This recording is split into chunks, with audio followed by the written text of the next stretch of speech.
Okay. And some people will say, hey, this, I want to do more of it. Some are like, this is not what I signed up for. When I do the classes hybrid, that helps because there's a set time. We're supposed to meet on Tuesday nights. I'm the second class on Tuesdays, for example. So they're not going to have another class. So it lends itself well when there's a structured time. But when the class is completely online, sometimes it's a little difficult to try and find the right time, or where can I get everybody together. So if you're going to ask them, I use Doodle. It's one of the things that I use for QM, but Doodle's a great resource to vote on a time. So, I said, okay, here's a sample 502 Google Hangout, and what day is good? Let's vote. And the whoever gets the most votes is where we do it. I like to start them later. I do them about 9 o'clock during the fall and the spring, only because if you are in class, you might have a shot of getting on. That's the only real hurdle I run into is students that are in a class at 9 o'clock. But I'll survey them ahead of time and ask them, who's got class when. I want to make this as minimal as possible, but like I'll also record it too, so there's no real, there's no major headaches or conflicts. I try to get everybody in, and at the same time, if I can't get them all in, they'll certainly. I don't count this for a grade. I count their participation. I put it as a column in my grade book that they were there, but I don't count it as a grade because, if I can't make it, I don't want to penalize someone who's legitimately like in another class. Although I've had students sign in from other classes before.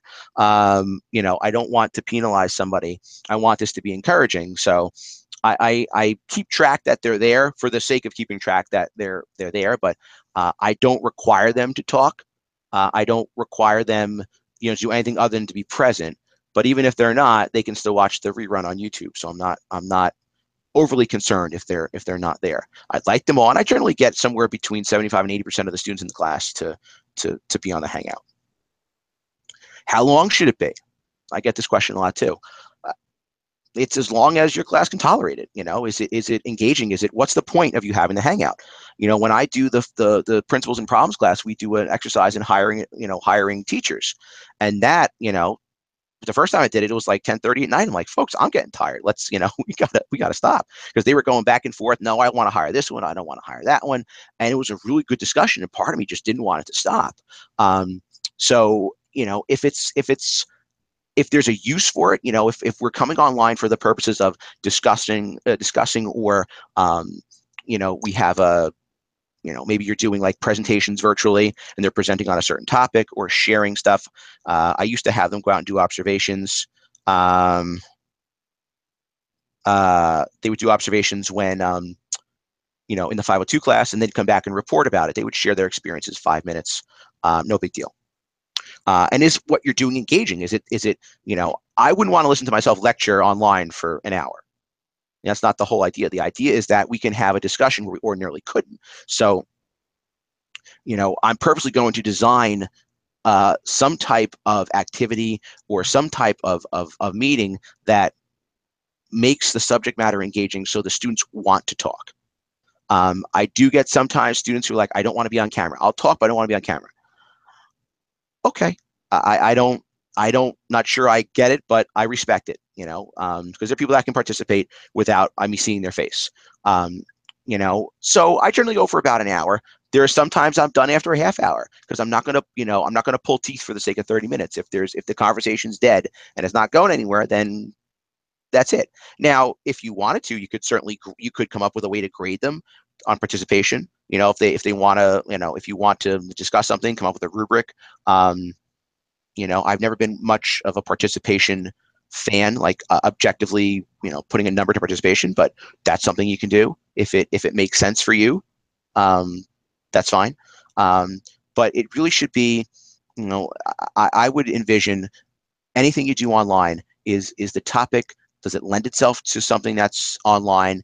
And is it engaging? Is it something that is purposely going to make the students want to talk? When we talk about classroom management in 502, I give them stuff that's controversial. I'll stuff that I know they're going to have to talk about because they're going to agree or disagree or, go back and forth. So this kind of stuff does require, I think, a decent amount of planning. You're going to plan the same way you would for, a regular course. If it was face to face, you wouldn't just, you wouldn't just go online and just talk about nothing. You have your typical, you're a teacher, plan A, B, C, D, E, F, all that kind of stuff. So acceptable behavior. And now I believe the next slide is going to be the first video. I don't know what acceptable behavior means. I asked the question, what I consider acceptable behavior might be different than what you consider acceptable behavior. What do you tolerate in a face-to-face environment? Do you let students text? Do you not let them text? What if they have a question to the neighbor? Can they whisper back and forth? Some people want absolute silence. Some people, are okay if if a student's got to send a text, they like I do. If you're gonna, if they're gonna text, that's fine. If it's gonna be really like, I'm gonna have a brawl with my significant other, then take it outside. But I'm okay with that. So my behavior in a Google Hangout is the same. And again, if I want them to be comfortable, I want them to participate, there's got to be a give and take. And my give is that, all right, I will pretty much, you can do what you want. If you want to, if wherever you want to be, wherever you want to sit, however you want to dress, most of the time when I do these, I just came from work, so I'm still in my shirt and tie, but there are times where I'm sitting in a t-shirt and shorts in my basement. Does that make the learning any, less inviting, or any, does learning really not happen because I'm in shorts and a t-shirt? I would think not. So, that's part of what, you have to define as an instructor. What is acceptable behavior? Now I'm going to show you, or I'm going to have you, I'll give you a minute to do it. This video that's on your screen, if you have the presentation open, please take a minute and play that. There is some vulgarity in there. I apologize. I put in a disclaimer when you started. So I'll let you play that, and I will come back. I'm going to run mine so I can see timing, and I'll come back to you when it's done.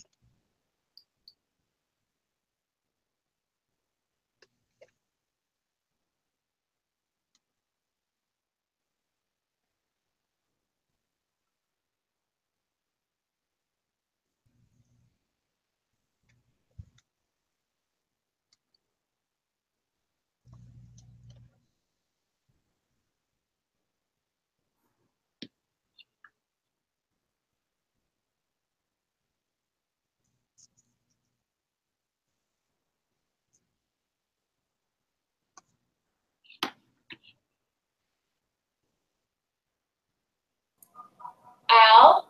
Mm-hmm. We don't have access to it. Try it now. Okay. Refresh the slides page. It's important enough that I want you to see it. Let's. Oh, we got it. Okay, we have it. We're gonna watch now. We'll mute you. We'll mute ourselves. Oh, yeah. Viewer discretion is advised.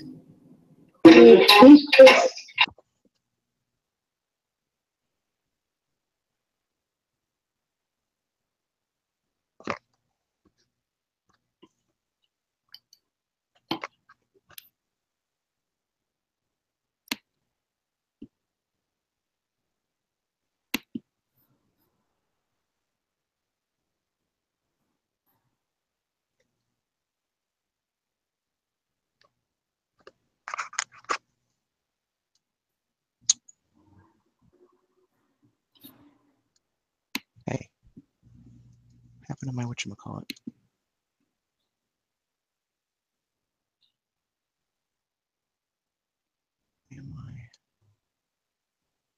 Was everybody able to see it? I was not able to see it. Okay. I did. You just might have to. Permission, yes. Yeah, I think I just didn't give you permission. That's all. But basically, this was a hangout. I think I did it was over the summer, and as I'm going through, nothing earth shattering, and all of a sudden it was the students started cursing. Okay. And I think if you saw my reaction, I was like, all right, I'm just gonna, I'm recording myself, so I really can't, do anything crazy here. So, let me just see what happens. And I just said, oh, it's live. I kind of made a joke of it, and she did it again. So I said, all right, I gotta mute her. So I muted her, and I believe it continued to happen. At that point, I ejected her from the Hangout. I did get an apologetic email at the end of the class. Oh, I'm so sorry. I didn't realize, and that's fine. This is what happens. But as the instructor, as the adult in the room, whatever you want to call me, I'm like, all right, I once, all right, I can admit you slipped, fine. But now it's twice, 3 times. If we were face to face, I'd say, okay, come on, really, let's clean it up. Otherwise, you got to go. So as I was making a joke of it, I tossed her out of the room. And like I said, she did apologize. She's like, I really wasn't thinking, I was upset at, I guess whoever her son or whoever was on the computer. So, that lent itself, was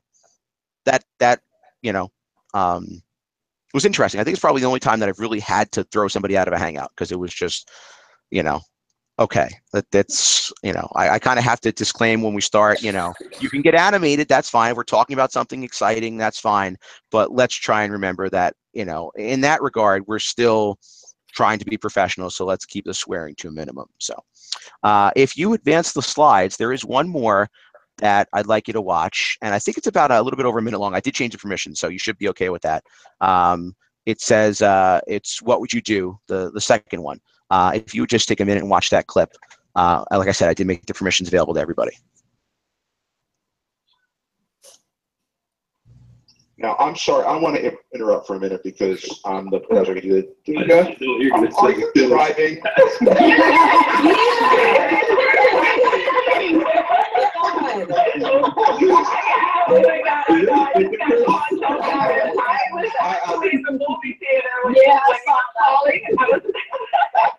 I'm sorry, yes.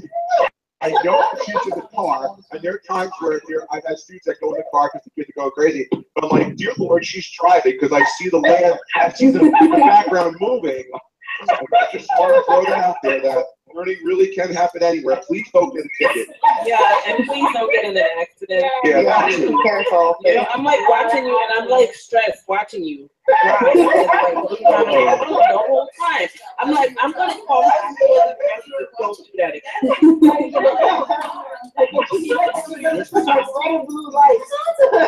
Hey, throw that out there.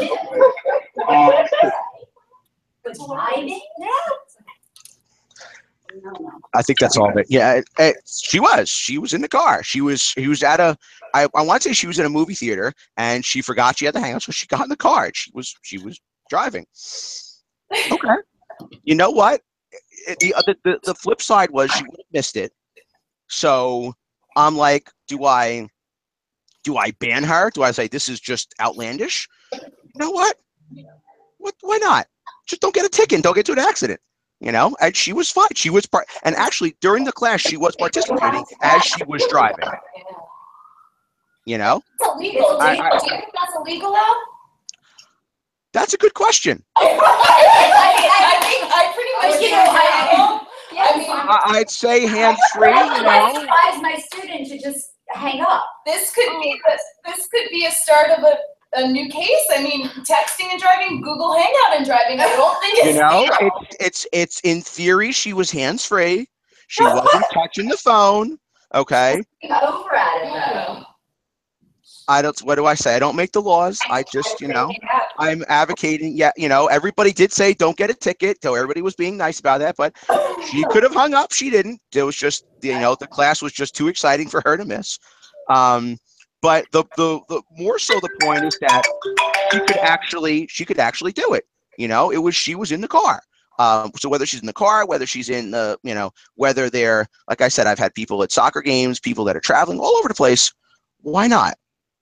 And if you're okay with that, then why, as an instructor, why can't you let that be? And I'm not saying that's right or wrong. I'm not saying that, if you're going to do it, you have to do it my way. That's not what I'm saying. I'm saying, I think you have to be, if you're going to teach in this kind of environment, you have to be open a little bit to, where your students are,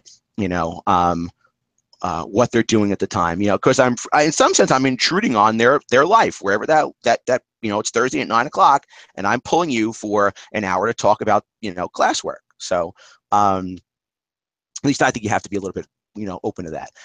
You're right, Nicole. I might have to put something that says, please do not drive and Google Hangout at the same time. Please pull the car over if you're going to hang out, so I don't know. But, the idea is that this can really happen anywhere. Actually, that you brought that up. I mean, these are things, this is a great discussion to have, just because who would have thought when this first started that, for us, when I used to think of, doing something like this, it was the way we're sitting. I was always sitting in front of my computer with my headphones on. And now with the mobile technology, it may be something that does have to become part of policies and procedures for when you are participating in an online conference, conferencing, you're in a room or something. I don't know, but we're laughing, but it's something. It may be, because that is dangerous. And I think there's a lot. I think we have to, we're kind of I think we're in much deeper, so to speak, than we were even a year ago. There's a lot more stuff we're doing online, and if we're relying more on the technology, it's never really come to light. So I think we might have to, I'm not.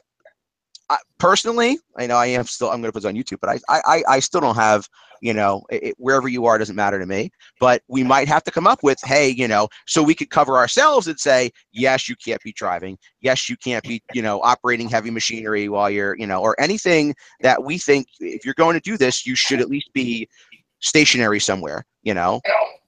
Right. Yeah, you know what? I mean, before this, I never even thought about that. Me neither.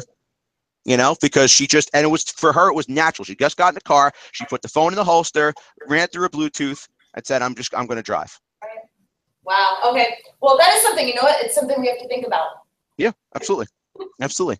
What else do I want to say? Let's see. All right, let me just put this back on the big screen. Where's my share button? There it is. Okay.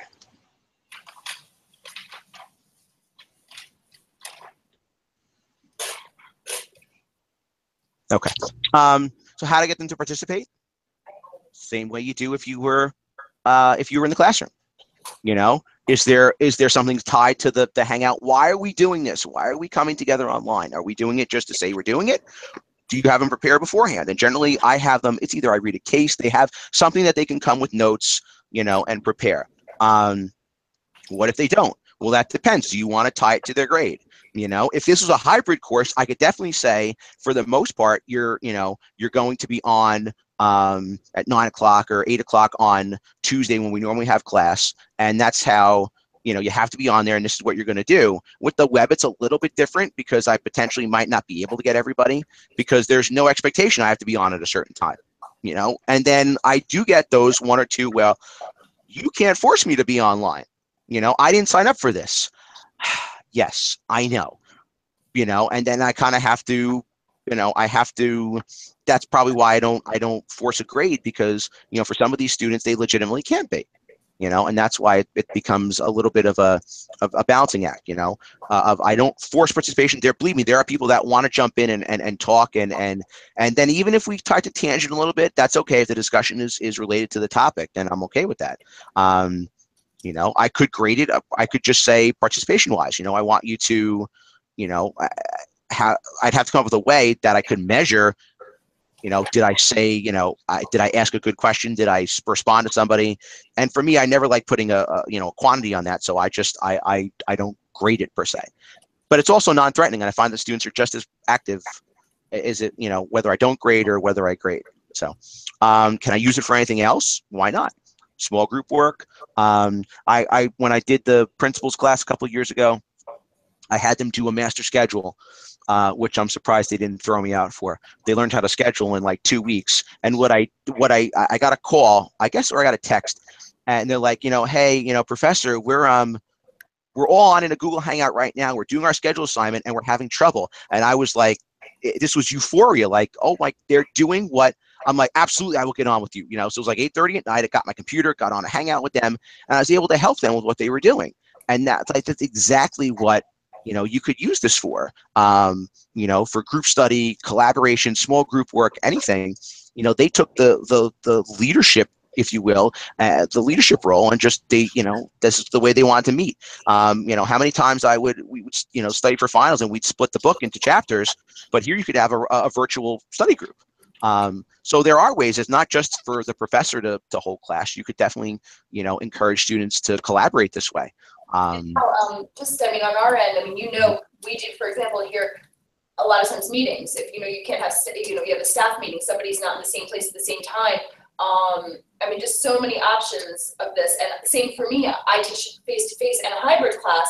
When we couldn't meet last year for a snow day, the kids wanted to be online, and Yes. we called in from dorm rooms and things. And again, that's it's just I think it was you that you said if we keep doing it the same, we can't keep doing things the same way we used to always do them. We just have to kind of not driving, but I'm still focused on the driving. But but if they want to come from their dorm room and it's snowing out, that works for me. So I think that's a great point. Yeah, and I can't tell you on any number of occasions it worked out. Might have been last year where I actually had a hang on a snow day. It was the school was closed, and I said we are the only class in session right now at St. Peter's University. I could say that with just about absolute certainty. And I'm going back to Sandy, Hurricane Sandy. My face-to-face classes were a mess. My online classes, and not just because of Google Hangout, but because of the way it was. But you could have as long as people had power and all of that, but as long as you can get access to it, you keep your things going. So anyway. No, absolutely. And that's part of, I think I've hit on this before, that how do we provide the continuity of instruction where if if for some reason we can't do our normal face-to-face, how do we just transition to online so that we don't even skip a beat? And how do we harness the technology that we have so that if we were, whether it's a natural disaster, anything man-made, because you're in within spitting distance in New York City, how do you, if something were to happen where you were to lose access to the campus for whatever reason, can we just transition to what we're doing right now and we don't miss a beat and we don't have to worry about the state saying you didn't meet enough time so your class doesn't count? I teach part-time at Iona, and that was an issue with Sandy. They actually had a Saturday devoted for instructional time because they lost so much face-to-face time. The state wouldn't certify the classes for the semester. So why can't we have that? Why can't we just have continuity of instruction where we can just roll over? It's for me it makes perfect sense, but I know it wouldn't make the same sense to everybody. But I can say too, I heard people go, well, that's not my job description. If the school's closed, the school's closed. It's not my contract. Well, what's the alternative? I didn't go in on Saturday. My stuff went online. My kids didn't miss a beat. So I'm like, I'm not going in on a Saturday, especially if I could do exactly what we're doing now. So, all right. What else do I have for you? Let me put this back on the big screen for everybody. Share. Here it is. One of the things too that, and I struggle with this, and I see even designers of courses that I evaluate for QM struggle with, is students with disabilities and special needs. Okay. The 8th QM standard is the course design reflects a commitment to accessibility and usability for all learners. So what we're doing now is great, but I don't have a transcript. There's no transcript. There are, I thought at one point I saw sites that are available, certainly not for free, that you can transcript a video. They will transcript a video for you. But how do we make sure that our online courses are available for all students? I've said before, my youngest son is hearing impaired. How would I, and maybe that's why I have a soft spot for it, how do I make sure that if you don't learn the way everybody else, or you don't see or hear the way everyone else does, how do I make sure that your course experience is the same as everybody else's? And I think the going through all the QM training really made me think about that wow, mine, I still know my course wouldn't pass standard 8 for doing exactly what I'm doing now with the Hangouts. I don't have a transcript. If I'm using images, do I have all text? All that kind of stuff is so important because you never want to lose learners that might have a special need because you're not accessible. But don't think this is just a St. Peter's thing. Like I said, I see a lot of people struggle with this across the board, and I'm not sure I've done 6 or 7 reviews in the last couple of months. I don't know if any one of them passed, the standards in 8 specifically related to accessibility, because it's difficult, and also requires, institutional support. It's like I might not be terribly familiar with, well, how do I make a caption? Eventually, if some videos that are on YouTube will be captioned, but how do I make a transcript of what we're doing now? And where do I find the time and resources to do that? So I think this is big. This is something that if we're going in, I see all the time, at Bergen, we go hard or we go home. And if we're going in this, full force, then we have to really think about accessibility for every student. How do we make sure that every student is able to have the same online learning experience, and they're able to learn the material? Like I know I think about how, from a design standpoint, how I post stuff, but then I have to think too, then how could I force a student to, go online and participate in a Hangout? If they're hearing impaired, they could use the group chat, to text, but, I have to make sure that I'm hitting everybody. And that's probably one of the bigger challenges that I find with doing this kind of synchronous interaction. Al, I just have a question because I'm curious if you know the answer, because you have a lot more experience with QM than I do. We were talking about ADA in the meeting right before this, and we were asked, why, so in a face-to-face class in higher ed, you're not mandated to be ADA compliant in a face-to-face course. So the question came up, why are they mandated to be ADA compliant in an online course? I don't have, I was looking at ADA stuff. I'm not sure. I'm trying to find a citation, like, a legal citation that says you have to, but there's a big push, like from a QM, there's, I think, 5 or 6 substandards in Standard 8 that address accessibility. And I think it's almost like, how do I put this correctly? It's almost like if you don't, you're going to lose students. And let's say even if I'm guessing that there is ADA, if you have to be ADA compliant, that's one thing. But if you don't, and you'd still want to do it anyway, because if you're not, then you're going to lose out. Plain and simple. Because if I can't, I can't learn. I'm going to find some place that can satisfy my needs.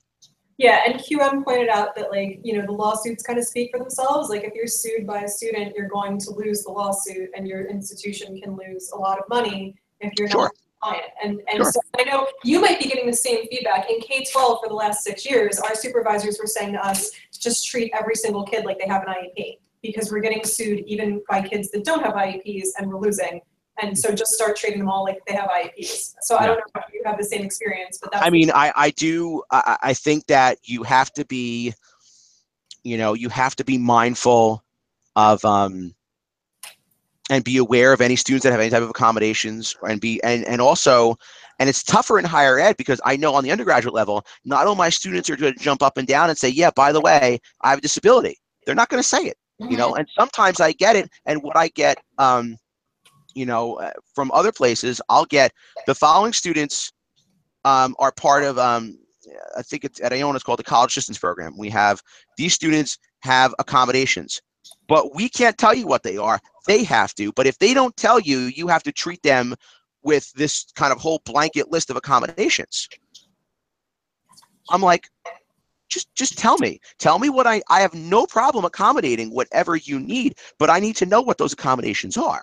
But my understanding is, go ahead, Lauren, I'm sorry. I was going to say, typically, there's the 504 plan. If a child has that, it carries through higher ed and into the workplace. But I tell you, I've been teaching Iona for 12 years, and 2 years ago was the first time I had a student come to me and say, I get extended test time and I want to work through this, which I had no problem doing, although I do have people that I work with that will say, that's, I'm not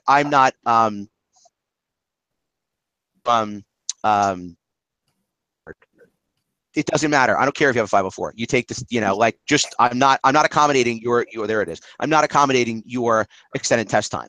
And to me, that's like, I stutter.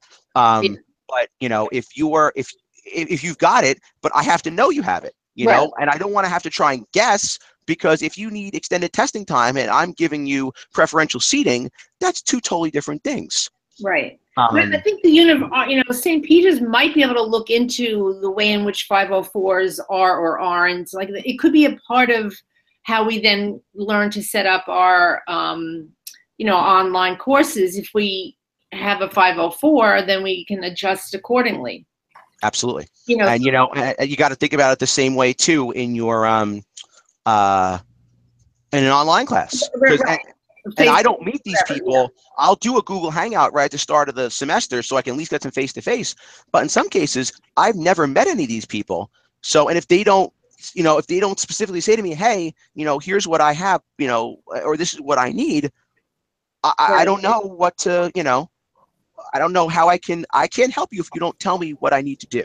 Right. And I do think, and like I said, this is not our institutional struggle. It's a lot of different, schools have the same struggle with accessibility, but it becomes, and at some point, QM's going through the rubric again. And when they go through the rubric and they modify it, I'd say within the next year, I think accessibility is going to be more prevalent. It might be a required standard. Now it's at the moment it's not. But if it becomes essential, then you're going to have to, if you want a QM certified course, you're going to have to deal with it.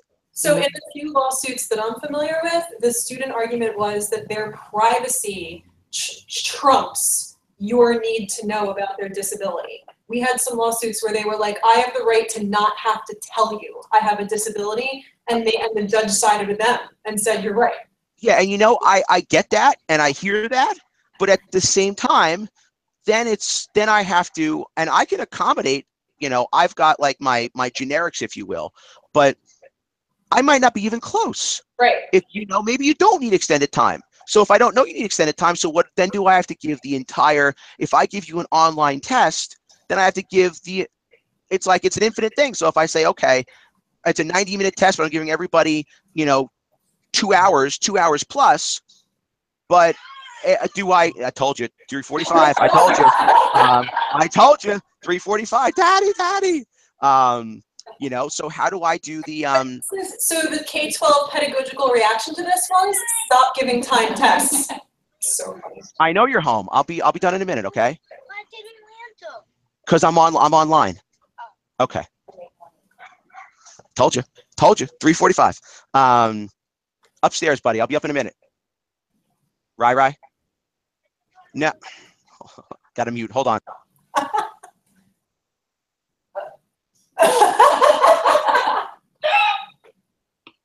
I as true as I'm sitting here. But yeah, so we're the last couple slides that I have are all things that I think I've said in the past. But I think out of all the takeaway from today is really institutionally, how do we begin to address ADA compliance across the board with online? And then how does the institution support the teachers in providing an ADA compliant online experience? And I don't have the answer for that, but I know it's going to need money. And I know we need to look at, how we deliver courses, how we design courses, what do we see, what's most prevalent, is there a certain disability or learning need that we see more often than not. How do we prepare for that? And I understand what Dana's saying, that it's that my privacy rights win, but from the educator standpoint, it's tough, because then I most kids will say, hey, by the way, here's what I need, and I'll say that. Tell me, if you want to tell me, you could tell me, but I can make it a much better experience for you if I know what I'm dealing with. So yeah, I get it, and I don't, like I said, I don't have an answer, but I definitely think it's it's everything from how we deliver to can we do better with a different LMS? Is Blackboard ADA compliant enough, or are there others out there that can potentially get us more in compliance? and being able to serve a greater population of students with special needs. Because I find on the graduate level, and I don't know if any of the others that are teaching graduate courses find that I'm getting students with documented disabilities. You know, more so than I think I've seen in the last couple of years. I'd say in the last 2, I've gotten a decent amount. They'll say, hey, this is, you know, I have an accommodation for X, Y, and potentially Z. Okay, so I want to be able to accommodate that. But then sometimes it's tough when, you know, your technology can only do so much. Right. So Mark, I've been quiet throughout this whole ADA part with the idea of like transcripts for GHOs. That is pretty huge, and I know that there is software that could make that possible, but without that, it doesn't appear to me to be realistic. I know, and I struggle with that too, because, you know, I like doing this. You know, I have to, you know, I enjoy teaching in this type of format, but I have to be mindful of, you know, what if someone, you know, even at Google Hangouts like this, if someone makes more noise than I am right now, I'm purposely going to be quiet because the screen will flicker. There we go. The screen is going to flicker, and I could be talking in the background, but maybe you read lips and you can't see me. You know, or if I'm in my usual comfort spot, I put my feet up on the chair at the table. Now I'm further away from the camera, so reading my lips is more, you know, difficult. So it's a lot of silly things that you don't necessarily think of as a teacher, but, you know, if you have a student that has that need, you know, we have to find a way, you know, I think to be able to accommodate them.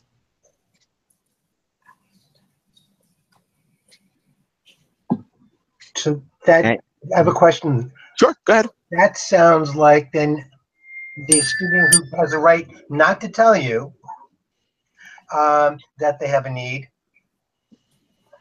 You sounds like you're waiting. We should wait till we know we have a student who has a need, but the student has a legal right not to tell you they have a need. So don't we have to be proactive? As I understand it, yes. And like I said, I never experienced that till I had a student. You know, I got a note from the group at Iona that said, you've got, I think, 2 or 3 in this one class that have disabilities, but we can't tell you what they are, and the student's not legally bound to tell you what they are. So here are some generic accommodations you can make for these students. Now, again, most of them were good, and I said to him, I said, I understand, I said, if you don't want to tell me, you have a right not to tell me, but I want to be able, as a, you know, as someone who has an education background, I want to be able to provide you with, you know, the accommodations you need, and I can't do that if I don't know what they are. And they were all, one of them needed extended time. She, I want to say she had anxiety, and a big thing with tests. So she took them we had a learning center on campus. So we made arrangements, no issues, forced me to get my quizzes done more than 5 minutes before the class started, you know, but she took them earlier in the day, you know, and people, what if she cheats and gives out the answers? First of all, she's not. Second of all, I could always make a different quiz with different questions, you know, so it's not like I was worried. And plus, she was very trustworthy. I had no problems with doing that test ahead of time. But if I didn't know that's what she needed, you know, it was tough, you know, and as a K-12 teacher, I struggle with that, you know. At least if I have an idea of what I need to do, I can do it. So I think this is something we need to, as a university, we need to really dive into. Let's see, where do we go? You know, where do we go, and how do we make sure that we're hitting every learner in their own style?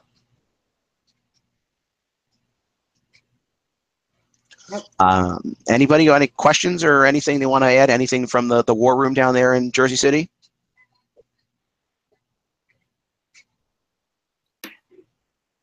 I have a technical question. How did you embed the PowerPoint? It's a Google slide presentation.